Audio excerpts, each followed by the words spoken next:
Hey, do me a favor. I mean, obviously, you didn't go from zero to hero overnight, man. There was a process there. It was how long have you been mentored by top real estate agents? Craig Proctor, Todd Walters. How long have you been in this type of mentorship program?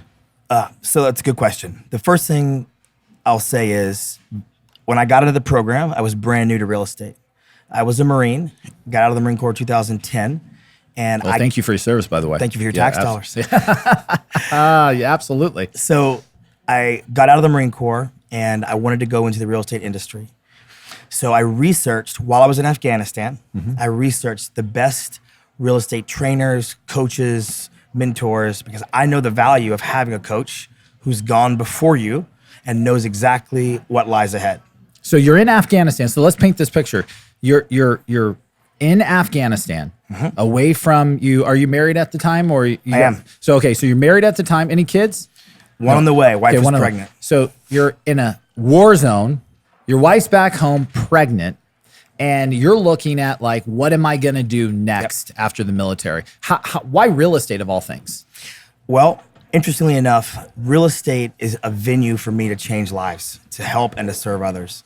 And that's always been extremely important to me. And it stems from the way I grew up. I grew up in a small town in Texas, and my father decided he didn't want to be a dad and a husband anymore when I was 4 years old. So he walked out of our life at a very, very young age, and I watched my mom raise my brother and I, just the three of us. And it was very, very tough upbringing. We frequently had the gas shut off, the water shut off, our power. We hand washed our clothes. We hung them out on a clothesline. My mom ripped up all the carpet in our house. We lived on concrete floors because we couldn't afford the air conditioner. And in Texas, it's hot. So we lived a very meager existence. My mom and I and my brother picked up aluminum cans on the side of the road and at the fairgrounds after the county fair to recycle and make money. My mom was a freelance writer, and she worked her tail off to make sure that her two boys had the basic necessities. One of the most memorable things that ever happened in my life was Christmas Eve, 1986. 3 days before Christmas Eve, my mom had to sit my brother and I down and tell us we are not having Christmas this year, and there is no Santa Claus because I cannot afford to buy gifts. I have to either keep the lights on and keep food on the table or buy gifts. And I'll never forget that day because it was realizing, wow, Santa Claus isn't real and I'm having no Christmas. And to an 8-year-old boy, it's kind of a big deal.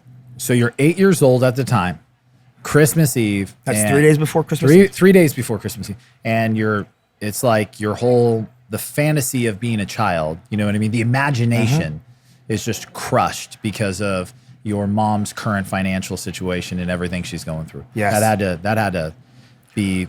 obviously, you bring it up. We all have stories, but that's got to be that imprint on your mind, on your soul. That it's just like, whoa, dude, that was the day. Like I woke. I all of a sudden had to become an adult. Like my childhood was changing dramatically at that point in time. It was definitely memorable. It was powerful. It was a stamp. So 3 days later, on Christmas Eve, we were out running an errand, and we came back from running an errand to our house. And we were going in the garage, and on the garage door, somebody had put an envelope. And inside the envelope, there was a blue card with a white dove on it, and it said love. On the inside, there was $20, and it said from a friend.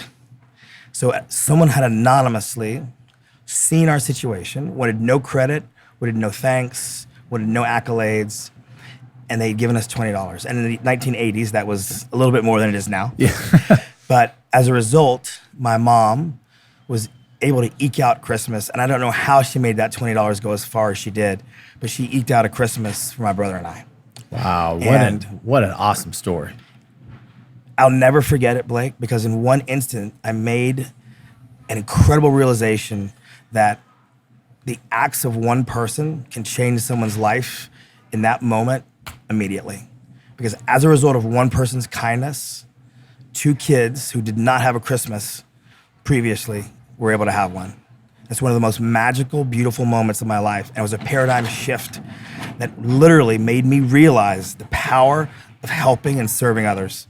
And ever since then, that's been one of my most joyful and fulfilling things to do, is to help others, to help people. You have been, since I've known you for 4 years and still continue to be this day, not only one of the most inspirational and motivational people that I know, that if I need a good swift kick in the ass, there's no one else that I would call other than John Reeves. But I mean, the way you look at life and the way you talk to others about life is like something I've never seen. I mean, I can literally sit and listen to your stories for days on end.